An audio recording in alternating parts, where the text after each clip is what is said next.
সেদিনকার আমরা গেছিলাম পৈলানের স্বামীনারায়ণ টেম্পলে। অনেক বড় এরিয়া জুড়ে এই মন্দিরটা। এটা ডায়মন্ড হাবড়া রোডের ওপরে পড়ে। আমরা গেছিলাম একটা রবিবার দেখে। সেদিনকার খুবই ভিড় হয়েছিল, রীতিমতো প্রচুর লাইন ছিল। মন্দিরটা অনেকটা বড়, এইরকম দেখতে, মানে চারিদিকে এরকম খুব সুন্দর করে করা রয়েছে। ফটো তোলার কোনো অসুবিধা নেই, খালি ভেতরে ফটো তোলা যাবে না। প্রচুর ভিড় হয়েছিল। বাইরে এরকম অনেক বড় বড় গার্ডেন, এরকম মন্দিরে অনেক কিছু করা রয়েছে। একটা দোকানও আছে, একটা খাবারের জায়গাও রয়েছে, সব কিছু মিলে রয়েছে। যে ওপরে ওঠার লাইন, সিঁড়ি জুড়ে পুরো ভিড়। আর ওপর থেকে আমি একটা ছোট্ট ভিউ নিয়েছিলাম যে কত লোক আরও পিছনে দাঁড়িয়ে আছে।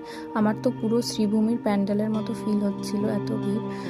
ওপরেও মন্দির রয়েছে। সিঁড়ি দিয়ে নেমে ভিতরে তলার দিকে আর এক গর্ভগৃহ টাইপের করা, ওখানে পুজো দেওয়া যায় নিচে।